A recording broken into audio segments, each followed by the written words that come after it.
Kia ora, nau mai haere mai. I'll be talking about a popular visa pathway to New Zealand in this video. But before I go into that, please like this video by giving it a thumbs up as it helps YouTube recommend it to other people like you who need it. All right, so let's get into this interesting and exciting information.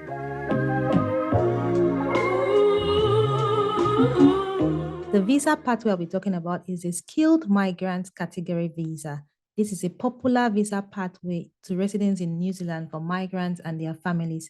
It is for people holding skilled job offers from New Zealand employers. This resident visa, just like any resident visa, would allow you to live, work, and study in New Zealand indefinitely. And you can include your partner and dependent children aged 24 and under. This residence visa is a point-based category with points attributed to age, qualification, skill employment, work experience, and other personal attributes of the applicant. These elements are employability and settlement indicators. Your partner and children 16 and over must speak English or pay for classes to learn English in New Zealand. You must be 55 years or under when you apply for residence. Of course, you must be in good health and of good character. You must meet English language requirements yourself. A job offer is usually required to meet the points threshold to proceed to the next step of visa application, that's the actual resident visa application. Your work experience must be skilled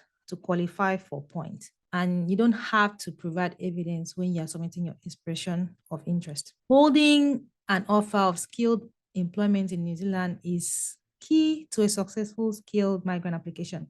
The job offer has to meet certain minimum requirements too.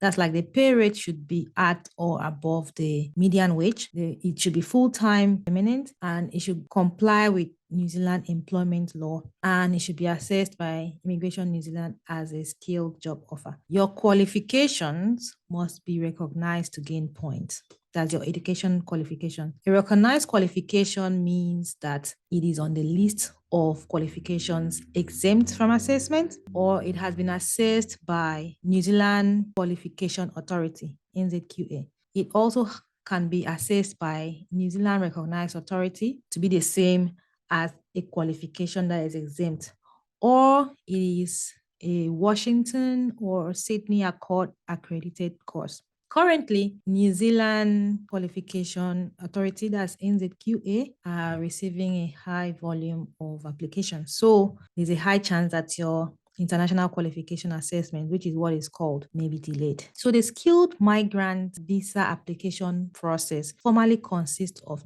two main stages. Okay, you have an expression of interest stage, and then you have the actual resident visa application stage. The first stage is that you must submit an EOI.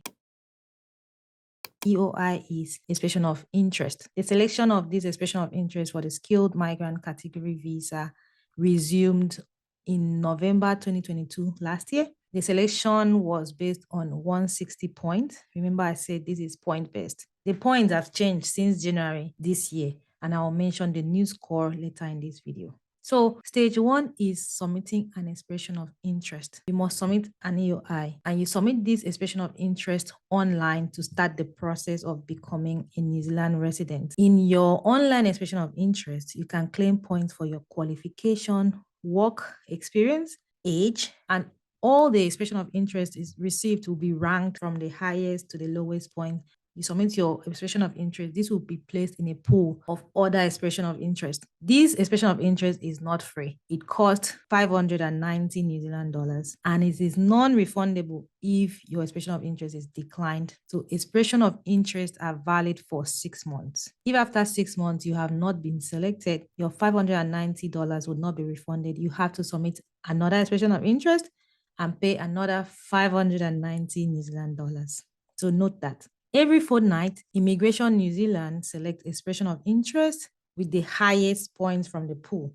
The process is called selection. While they say that 100 points is stated as the minimum requirement for submitting an EOI, the point score that is necessary for your expression of interest to be selected from the pool has been set to 180 and above. Since January this year, EOIs with 180 and above points are selected. It used to be 160, so you see that the pass mark has changed. And this can change depending on what the annual targets are. That's the annual target the government set. This can be due to how many applicants have already been approved that year and how many applicants are achieving this certain point in the current draw. But Immigration New Zealand says that anyone that has 180 points and above will be selected during the selection draw. In some cases, like I mentioned earlier, your qualification would have to be assessed by NZQA, or you have to have a registration, a professional registration by the required professional body. If you need an NZQA assessment, you have to include this International Qualification Assessment reference number. So your IQA reference number with your expression of interest. And remember that your EOIs are valid for 6 months. So before you submit your EOI, get all these things ready first, so that once you submit, you know that it starts counting. You don't want to submit and it start counting and you realize, oh, you haven't done your qualification assessment. Your EOIs, after it has been successfully selected from the pool, would then undergo a preliminary assessment by the immigration officers, where INZ would check the credibility of the information that you've provided in your EOI. If you meet the points threshold, you will be invited to apply for a skilled migrant category resident visa. And this is the stage 2 of the process. So when you are selected, this will take you to the stage 2 of your residence visa application. The invitation to apply that you receive in your email will contain a link to the application form. This is the link you will need to submit your residence visa application to INZ. And you will need to submit the necessary documents to support your claims for all the points that you made in the expression of interest. You would have 4 months to submit your application. Submissions are made online, remember that. And since January this year, selections will be monthly, occurring on the 3rd Wednesday of each month. The next selection is going to happen on May 17, 2023. So 3rd Wednesday of each month. And every EOI that has at least 180 points will be selected. So you see why having an employment is key in this case. You will need to meet the 2023 median wage of $29.96 per hour if your EOI was selected after 27 February 2023. So basically now, this next invitation to apply, which is happening in May 17, 2023, you have to meet the 2023 median wage of $29.66 per hour. You also need to supply these documents, like a photo of yourself, obviously, and each person that is included in your application, a copy of your passport, again, with each person that's included in your application, and a police certificate for you and for your family member. The family member has to be 17 years and above to require a police certificate. And this certificate will be for your country and for any other country that you have lived for more than 12 months, or any other country that you hold citizenship. You may also need to supply your expression of interest, employment documents, evidence of your qualification or your partner's qualification, skilled work experience documentation for you and your partner, a timeline, and any supporting evidence of your relationship with your spouse or your partner.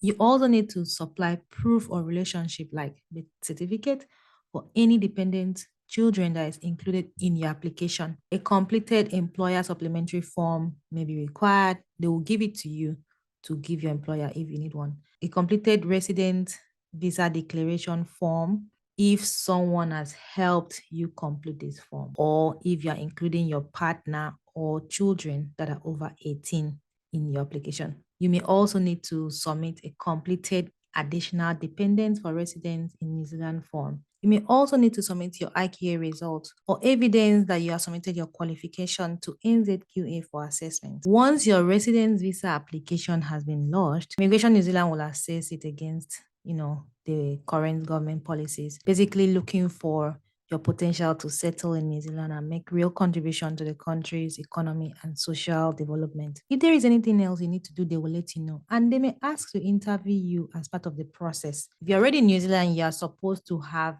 a valid visa. So you must hold a valid visa if you're already in New Zealand. Depending on how well you are able to demonstrate your ability, potential to successfully settle in New Zealand based on all the documents that you have attached, your application will be approved and you'll be granted a residence visa, or you may be granted a work visa instead, which will enable you to establish yourself. So come to New Zealand and work in a skilled employment in New Zealand, or your application may be declined. That's the summary of the process. You can choose to withdraw your EOI at any time, but you cannot get a refund if your EOI has been selected. This is because the fees you pay covers the cost of accessing your EOI. The cost for resident visa application is from 4,880 New Zealand dollars. So this is a lot of money. So you have to take time and complete your application, as well as submit all the necessary supporting documents, that's both the ones that are asked for and the ones you think will support your application. There are conditions to this visa though, and that is that entry permission is required. You must apply for entry permission when you arrive in New Zealand. Basically, what that means is that you fill that passenger arrival card, that is it, which is given to you on your way to New Zealand.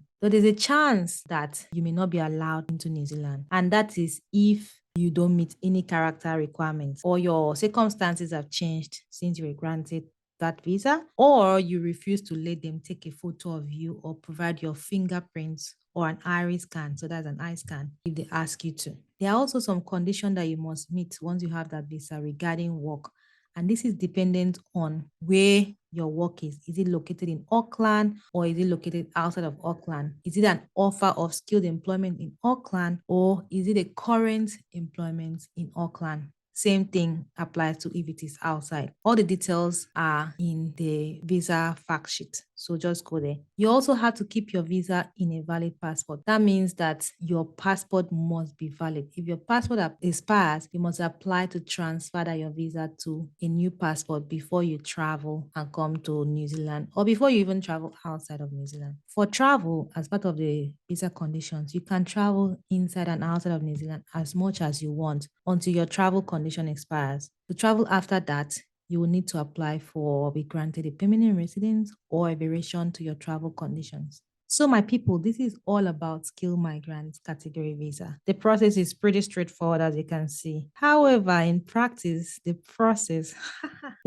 of becoming a permanent resident under the skilled migrant policy is a lot more complicated than this. The pathway to permanent residence in New Zealand is very complex. Honestly, it's complex. It's not as straightforward as you think it is in practice. But the thing is that once you become a PR in New Zealand, you can move jobs, you can be free to choose where you work, you can travel as much as you like to places in and out of New Zealand. So that is all about skilled migrant category visa. I hope you found this helpful. Please like this video by giving it a thumbs up, as it helps YouTube recommend my videos to people who need it. You know, the YouTube algorithm, guys.